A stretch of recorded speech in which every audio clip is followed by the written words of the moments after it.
bandiraɓe on calminama on jurama bandiraɓe ñaggapol on ñagana moƴƴere Allah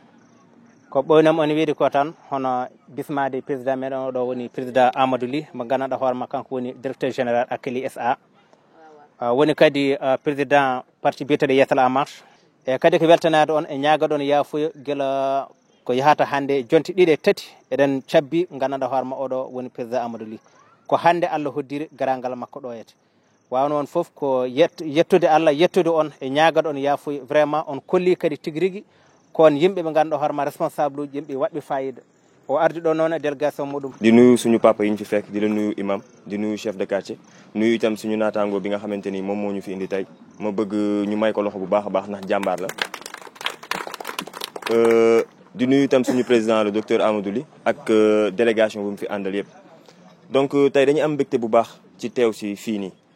d'abord di leen jégalu ndax retard bi ñu def xaw nañu tardé dañu nekkoon ci beneen réunion far mu xaw a jël temps ndaxte waxtaan bi des fois doo xam naka nga koy jeexale te ñu koy sant yàlla waaye di leen ci jégaluwaat bu baax a baax tamit donc ñun ñu ngi ñuy wax parti bu ñu naan Yeesal en marche ñu sosoo fële ca Kër Massar Sud soriwuñu ak yéen fii nii ndaxte fii yëpp dëkkuñu fi waaye dañu fiy ñëw donc foofu noonu lañu sosoo nekkoon mouvement bu ñu naan Yeesal Kër Massar ngir mën a soppi askanu Kër Massar na mu meloon ndax ñun fa la ñu juddoo fa la ñu dëkk te Kër Massar la ñu am le président Amadou Ly foofu la dëkk moom itam foofu la soxee ko liggéeykat la te dafa jóge fu sori ba muy nekk xale soxee ko Kër Massar dund fi lu metti ba nu mu demee France am fa liggéey bu baax a baax ne ko fa waat ñuq ñibbi si ne man Sénégal laa gëm teg fi entreprise bu mag a mag ñu naan ko Akilee SA ñu bëri xam nañ ko ñoom ñoo fi indi woon compteur woyofal yii nii ba muy woyof waaye léegi xam ngeen ni courant bi seer na metti na gars yi dañ cee dindi loxoom moo tax mu dëgër yàlla na ci yàlla dugalaat loxoom ndax mu nooy voilà donc pour gàttal rek ñun ci tànk yooyu la ñuy dox te comme ni ma ko waxee banlieue bi tey dafa am candidat am muy Kër Massar muy ñàgg muy fépp banlieue bi tey moo am candidat te ñun ñoo ko war a porter ñun ñoo war a xeex loolu ba nga xamante ni ña nga xamante ni ñoom ñoo ñu doon jiite te xooluñu banlieue gestuwuñu banlieue amaana bu ñu amee problème dañuy dem fu sori tàllal leen loxo ngi ñu ñëw dimbaluñu waaye léegi am nañ koo xamante ni ci ñun la bokk fierté la war a doon te dañu ko war a jàppale parce que léegi de am nañ ko ñu représenté man noonu laa ko gisee dama naan balaa may xool moom mooy kan lan la def ak lan la wax ma dégg damay xool fu mu dëkk ba pare ak ñan la teewal man dama jàpp ni moom fu mu teew man teew naa fa moo tax ma ni lépp loo xamante ni am naa ko ci muy sama temps sama am-am sama mën-mën dama ko ciy def te tey loolu moo tax ñu teew fi di leen ñaan loolu yéen ñëpp te itam di ñaan comme ni ma koy waxee chaque jour yaakaar rek la ñu mën a am ñun yaakaar nañu si moom yàlla bu yaakaar tas ñun tamit yaakaar nañu si yéen yàlla na yàlla def suñu yaakaar yëpp tase ñu mën a ànd donc incha allah du ma guddal damay joxewaat kàddu gi rek. on bisma mbiyama bisimilla moon e nder galle moon ko addi on ko ɗo manam miɗen belti hen saabu on batti min hakkille min tam min batti on hakkille kono miɗen mbiya bisimilla moon e nder ñagapol so kala ko jiɗɗon ɗo si Allah jaaɓi mamin hen jaggu ha ɗomin mbawi ko saabu komin jaggoyta ɗo woɗɗi fo min jaggata ɓuuri ɓadi te ko onon ɓuuri amen ɓaade kono nak miɗen on mbiya bisimilla haal mana mi wowani haal ko heewi kono mami hen haal seeɗa tan e manam ko addi on ko dadal miɗen hen belti miɗen hen beyti e kala ko jiɗɗon hen dal mina yeeso moon mina caggal moon e miɗon mbiɗa bisimilla moon e galle he mi salmini on wandiraɓe sehlaɓe meɗa laara jaam moon meɗa on weltono meɗa salmina kore jaam ɗi entenen groupement amen o Abdoulaye Ba ko koddijo amen moƴƴo julɗo tabarakallah bandiraɗo belɗo hoddu kadi Amadou Ly o ari o expliqué amen foof ko jiɗɗa ko minenne min ngala mbo wona bande amen kolo jaggiranɗo amen tan min jaggiranma minen noon komin politicien ɗo a wuuro he min ɓooyi a politique he komin APR naɓe aneni kono min jiyani hen koye amen aneni min omo jiyata ɗo henne komi banɗon investir liste électorale he pour conseillére kono ɗum yahani te min jaggiraniɓe ha ɓe jotti surtout noon ɗo entenen a wuro ngo wiyetego ñaggapol a zone o fof ko ɓe ɓurɓe jaggirana président Papis Diop ko minen goni premiére te simin mo mbi ko eey tan ko eey simin mo kesi jaggu rek min jaggima ɗo noon ko rewɓe ɓe koɓe jamboroɓe wona min tan woni ɗo ko ɗum groupe maji responsable eɓe teɓe Ndeye Rama en Idel Sow en Souleymane Ba en ko ɓen fof koɓe politicien kama AIC o minen fof mbaddi jungo fandu kono meɗen dañi mecte seeɗa a ɓeɓe min jaggiranano joni noon simin jii mo gandanɗa ni hombo yiiɗi lesdi ndi en plus ko bandiraɗo te Allah hino ɗum okki gandal ngal jogori lesdi min jaggiranatma tan sa amen jaggirani tinɗa amen min jaggiranma ha ko jiɗɗa ko Allah waɗa ɗum ko ɗum wonɗo hen haalam min on salmini meɗon juuro politique o kam danaka hino waɗi ko gandanɗa ko hoorema kala jiɗɗo ardo lesdi ndi daali yurme mawɓe jaggiranaɓe kama rewɓe ɓe par ce que rewɓe koɓe jamboroɓe rewɓe koɓe tampuɓe kala koɓe ndiga hinen woni ko ɗum waɗetake te lesdi noon Macky Sall kam siko Allah liggima esi hombo waɗi échec ɓeɓe wondi saabu taki ɗum ko luwasi foof en potani hen tan lesdi yakkoto kala poliɗo ɗo de wawa jaggo juuɗe ñaam haɓɓede jawdi lesdi danaka pologol ma kongol diga kala mo ganduɗa woni ɗo de loi tegui wawa tego dow foof en moƴƴani saabu ina heewi ko innama ɗo milliard ji ɗum ñaama te min mi anda koni milliard wako sim ɗum yino mi anda ɗum min neɗɗo goto ƴetta ñaama milliard ji de diga goɗɗo waɗa ɗum ha hantina diga ko feeñata marché je ɗini mawɓe fotɓe ñawdo ɓeni kala ko foti ɗo won diga hen ko ɗumanini diga hen ko rewi bolol par ce que loi kam so yimɓe goni e lesdi tan goni sito ɗum ala ceɗɗo noon ala pullo yimɓe fof poti e lesdi leydi kam kala garduɗonde gardorɗandi ko pour fof en ala pullo ala fuutan ala ceɗɗo fof en jeeyi Sénégal kala poliɗo ɗo dal ya wallu yimɓe ɓe balla rewɓe ɓe taɗa yiɗi folo kam wallu rewɓe ɓe mbaɗa jungo ma mumen ɓe jillo carte ɓe gotta saabu kala mo ganduɗa ɗo joɗi ala kartal a watata kala mo ganduɗa joɗima windake e liste he a watata saabu heɓe mbiyata ko min de miɗo jogui identité mi wotoya tawa a wota saabu windake mo windake e liste watata neɗɗo sa ɗum yiiɗi jaggiran ɗum gotana ɗum min ɓangrumi wat ko 68 nden ko Senghor woni ɗo immi ɗo meɗo wotana Abdou Diouf ha immi ɗo esi danaka koɓe jamboroɓe esinen heewi ko waɗi échec ko waɗi échec de babu taki ɗum waɗi échec ko Macky Sall liggima hantini waɗi bonnanɓe ɗum woni bonnanɓe ɗum ko daroɗa équipe ma gonda mumen wiye neɗɗo ñaami centaine de milliards o siis gonɗo ɗo o procureur ndiga hen jaggat ɗum a jaggitake par ce que ɗum kam ɗum fotɗo itto e lesdi he yimɓe fof pota ɓe mballa rewɓe ɓe ɓe mballa kurka ɓe mballa mawɓe yo mawɓe ndiken jiiɗo hoorema laamu he rewɓe jemma e ñalawma koɓe sawtuɓe a ɓini doga a toɓo ɓini doga jemma ɓini doga ñalawma ɓiɓɓe mumen e poti jangguɓe janggani jangde nde fof hiɗum dari joni noon an min gowanima are politique e bisimilla ma ñagga pol minen kam kala mbomin mbi meɗa min gondi meɗa mo gondi mum minen kam kala mbo mbi jemma e ñalawma jaangol toɓo hay si toɓatno ɗo joni minen wonduɓe ma dogata toɓo ngo min toɓata ɗo ha min leppa neɗɗo sa ɗum jaggirani wondo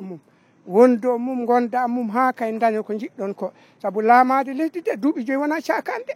kala mbo jooɗi ɗo duuɓi jowi ɗi sa yiyani he yimɓe jiyani en koye mumen ɓe mette saabu ina waɗi mettaɓe saabu wuro ngo koɓe jamboroɓe rewɓe ɓe jemma ñalawma marché ji ɗeɓe toɓora eɓe jaaha jemma ɓe jogaki ndiga sa foti ñawdo joni ɓe lamdoma temedere ujunere eyyi joni noon e bisimilla ma politique kam e ya wondo yimɓe tan eto woto yimɓe tan wotɓe rek jagga rewɓe jagga mawɓe ɓe jurme ɗaɓe si Allah jaaɓi keeɓa lesdi ndi kala mbo ɗaɓɓi lesdi nde de yurmaka rewɓe ɓe yurmaka mawɓe a laamotako meɗama andina noon ley ya tinno a are wuro ngo gandanɗa ko hoorema ɓe mbawi ɓe ngala kodi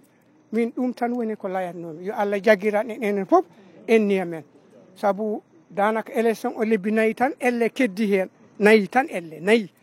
nayyi tan mbaɗa joyi keppa keddi hen simbo ari e mo kalata jogui kartal ma joɗade aɗa layde ala kartal ala important woni important ko wotoyde gotoya woto siw lisɗo gagneɗa gardoɗa lisɗi ndi jogoɗandi duuɓi yo Allah jaggiranma hen mi falati mi wima kellon wona ha onon leɓata wima mi darima tan onon fof kellon yo ko ɗum jimmi gasi mi salmini sukaɓe ɓe mi salmini rewɓe ɓe mi salmini mawɓe gonɓe ɗo ɓe hono ceerno Ousmane Sow en e ɗum ɗo ko jaam tan leydi ndi ko enen fof poti hen wona o ɗaɓɓoɗo yeeɗi ndi o wona min kaalowo ɗo o wona onon jooɗiɓe ɗo ɓe si o heeɓi e jagganimo ha mbo heeɓi mbo wallani en ɗum ko kañi Allah mum ɗum ko kañi Allah mum ɗo ɗomo tawno en ɗo ko ɗo mo ɗalta en enen ñaaguino ya Allah okkumo kala jawiɗo kaydi juddu ko diplomatique ko passeport diplomatique keɓɗa si a heeɓi passeport diplomatique ano yawi kaydi juddu noon addanima d'identité addanima passeport diplomatique kala no ɗo nanɗa jiiɗa jumaɗi dari ko jama'i ɗiɗo darade jakka ɗo o wonan o yawo ko wonɗo ko yimɓeɓe ko saare nde fof wonɗo sabu nde ko kadarji ɗi gonɗo Allah okku en no mbaɗen laamu ɗum koɓe cumbi ko ya Allah waɗanɓe jaam waɗana en jaam enen fof danda en histoire minen de kabire 1974 minen mboota ko Abdoulaye Wade waɗi candidat Senghor ko minen jiiɗi wodde ɗo amen to Kolda 1974 Abdoulaye Wade hemno ɗon ko yimɓe jeeɗi ɗo bureau makko yimɓe jeeɗɗo petmo hemno kono goto bonnoɗo ɗon hoore makko on mo hajjinoyno ɗum awa toujours neɗɗo no a siwtor hanki ko wonno hanki ko ciwtora ɗum oɗo mi anda ɗum kono mi andi ɗum saabu ko musidɗo ko haal pular min hande kala ɗo haal pular wi mbimi yo mi tawi mino welti enen kadi tinno e darano en koye meɗen daren hono poɗɗe wonirde hande kala ɗo jottiɗa a tawa ɗon pullo yawtu wona hoɗɗon ɗum noon mino du'aniɓe mino du'ani saare nde mino du'ani mawɓe mino du'ani rewɓe ɓe ko taki mino ɗo dari mino haala ko ha gandon kam onon piw ala ganduɗon kam ganduɗon ɗo kono noon ko Allah andi ko yoni oɗo ɗaɓɓowo ɗo laamu ɗum ko ya Allah wallumo mi du'anima mo ɗum ya Allah wallumo ɗum barke salatul fatiha fii nag dëkk Haalpulaar lañu comme li ñuy wax fulɓe koyɗo waaw comme li nañ ko waxee rek fii dëkku pël la waaye léegi dëkku nekkatul dëkku pël ñëpp fi daje donc daje la kon donc ñun yëpp ay mbokk lañu yow mi fi gan mi fi ñëw nag ñuy lay wax bismillah ci biir dëkk bi ñu ngi wax bismillah man dama doon romb rek gis ñu fii gis leen fii tamit dëkk bi laa dëkk su mu gisee dara dinaa ñëw toog lu si mën a doom rek man damay ñëw bokk parce que dëkk bi du ma xaar ba ñu oom parce que ñun ñëpp ñoo bokk si dëkk bi kon donc maa ngi leen di remercier bu baax a baax ki tax ngeen ñëw fii tamit maa ngi koy sant di ko gërëm l'essentiel soo jàppale ak jigéen yi ak xale yi li nga fi bëgg di nga ko am nit ñi nag bëgg nañu koo xam ne su ñëwee li ñu wax ñu gis suñu bopp parce que jaar nañ fu ne ay xale nañ nag waaye yàgg nañ ci politique bi fu ne jaar na waaye li ñu lay wax lu gën a bari duñ ko def kon donc yow mi fi ñëw ñu ngi lay ñaan li nga fi soxla yàlla nag lay xal defal ak mboolem jullit loolu la ñuy wax man may président AIC bi bëgg nañ ñëpp jàppale jeunesse bi suñu ko yëgoon dinañ ñëw waaye kon yoon yëmu si beneen yoon dinañ si mën a jàpp ñu gën a waxtaan bi ñu gën a xamante balaa ñuy ñemi dëgg-dëgg il faut ñu gën a xamal ñi xam ne kan yow yay kan gan su ñëwee dañ koy teel nga indi ko waxtaan ak moom waaye après soo leen waxtaanee ku nekk dina xam ku nekk xam sa morom ñun nag xamaguñu la waaye dinañ gën a xamante si kattan yàlla. suñu dëkk bi amuñu marché fii amuñu marché amuñu dispensaire gis nga suñu dispensaire bi mi ngi nii case de santé bi mu ngi nii kenn du ci faju ñun bu ñu soxlaa faju xam nga fan la ñuy dem ñàgg olof suñu marché bi ñi fiy jaay bariwuñu ndax marché bi yaatuwul fii amuñu oto bu ñëw ba fii vert blanc yi lañ fi am te yiñ fi am bariwul ñun Verbala yi fii bala ngay génn fii di dem ñàggat fii da ngay taxaw xaar ba sonn di nga fi xaar 1 heure de temps boo xamante ne Verbala du la fi fekk fii marché bi dëkk bi fii li ñu manqué dafa bëri ñun nag ñoo ngi fii ay jigéen lañ te ay jàmbaar lañ ndax am nañ fi ay mbootaay yoo xamante ne lu ci mel ne mbootaayu Deboka lu ci mel ne mbootaayu Ndey Rama Jóob